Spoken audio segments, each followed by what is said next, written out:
Hello everyone and welcome back to the Common Sense Crypto channel. As with you always, this is Rich doing another video today on XRP. So I hope you're all having a wonderful day today wherever you are in this great world.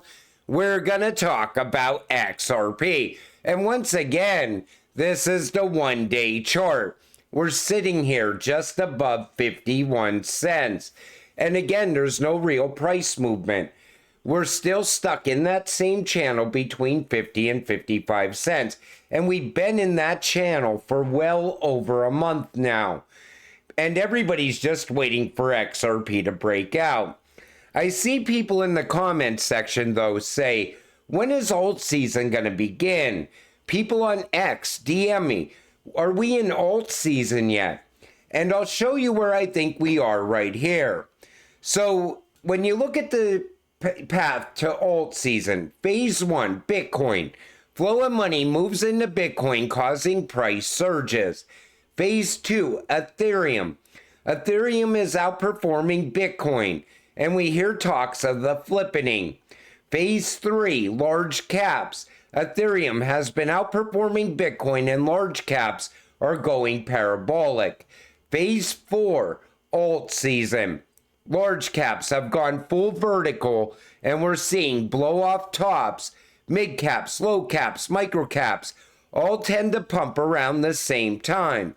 Large caps have been outperforming Bitcoin and Ethereum. It seems every coin is going parabolic regardless of fundamentals. Memes are everywhere. Everyone is super excited and you feel the mania in the air. And here's where I think we are right now, at the beginning of phase 2. Those Ethereum ETFs going live can be the catalyst that really pushes us through phase 2, leading us into phase 3.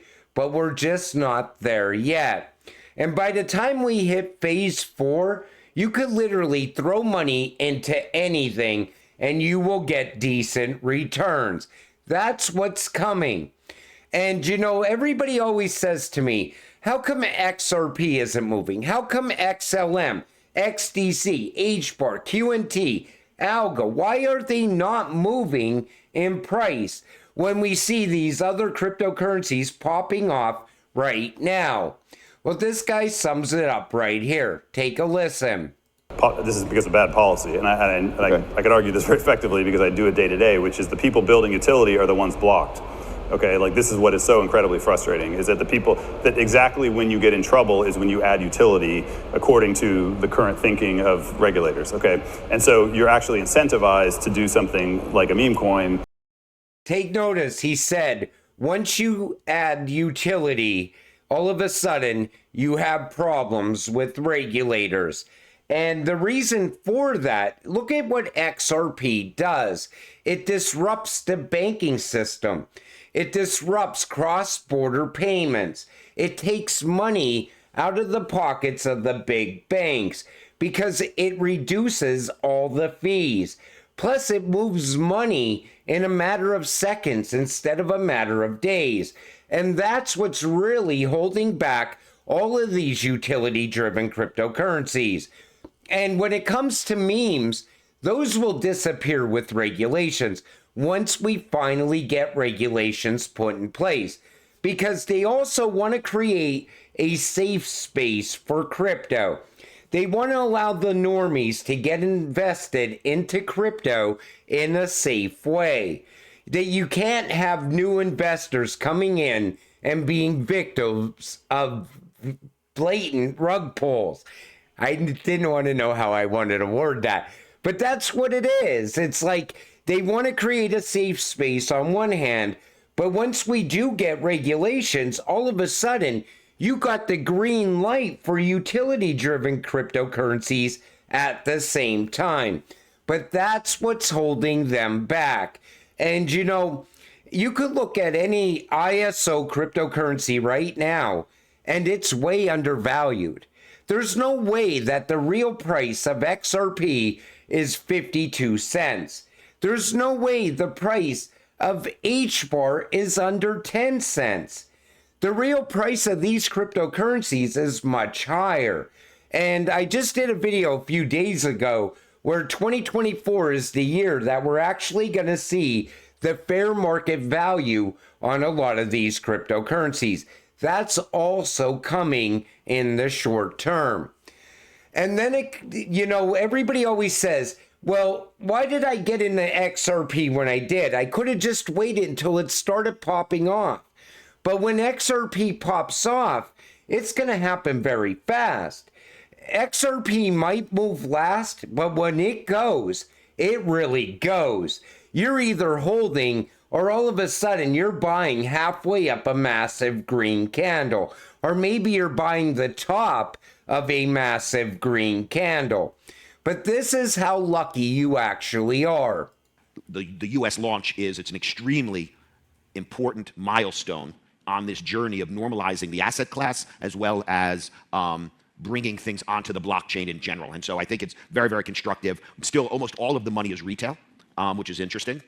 Even with BlackRock's great success, almost all that money is retail. There's just inherent demand. Usually in investing, retail gets the last look. Here, they've gotten the lion's share of the benefit of a $60,000 coin, which is nice for retail to be a winner. Is there anything else you can tell us about the investors in spot Bitcoin ETFs? All investors want the same thing. This is better returns with less risk, right? That's pretty much what investing is. There definitely is a growing desire for alternatives to fiat because. Take notice how he said alternatives to fiat. Anybody that you talk to right now is looking to get invested into something. A lot of people just don't like crypto. For them, it's gold and silver. I see the We Buy Gold stores popping up once again. That tells you that we are on the verge of the banking crisis that's coming. We're also on the verge of a real estate collapse at the same time. That's going to start in commercial real estate.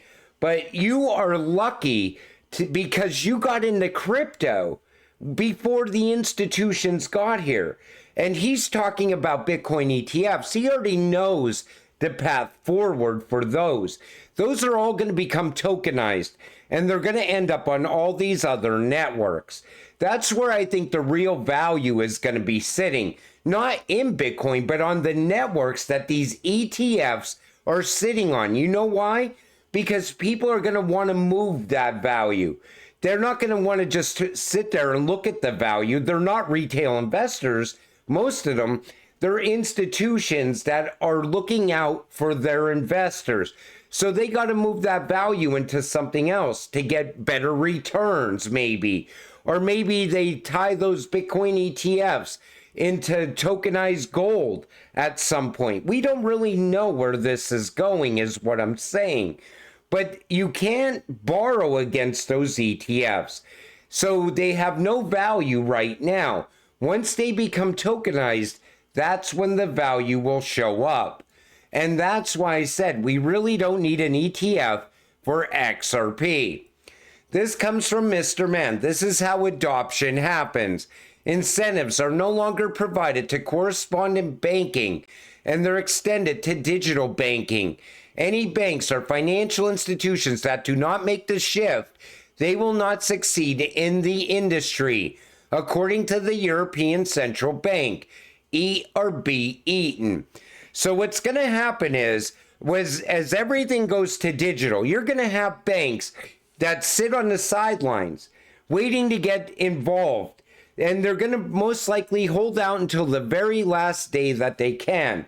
But then there's going to be other banks that never make the push into digital. And those banks will die off. They will be gone because there's not going to be any incentives for those banks. Same thing when a CBDC comes. You're going to have people holding fiat, and it's going to be a parallel system. And they're going to be telling you, okay, well, you have so many days to convert your fiat to CBDC. And if you do it sooner, if you do it today, maybe they give you a 20% incentive. Maybe if you wait 90 days, that 20% incentive goes down to 10%.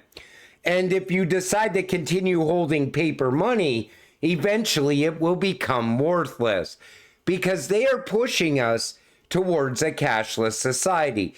You could already see it coming. And the reason I wanted to talk about the banks a little bit and what's going on there, and I wanted to talk about tokenization a little bit and how utility is being held back due to the lack of regulations, is because this is all evolving outside of the United States. Here in the United States, everything is still lagging behind. The UK and the EU is way ahead of the United States, in my opinion. And now we could have just passed that SAB 121 bill, and that would have helped save the banks. It would have helped the banks with liquidity, holding digital assets. Maybe they have offers around digital assets. It would have pushed the banks ahead. But the president wants to veto that bill. So again, we're left behind while other countries continue to push ahead of the United States. You're early to crypto. You beat the institutions here. All you gotta do is nothing. Just keep holding these ISO cryptocurrencies, these utility-driven cryptocurrencies, and you will get rich. That's what's coming next. But until it all happens, stay patient, stay positive, and let's get rich together.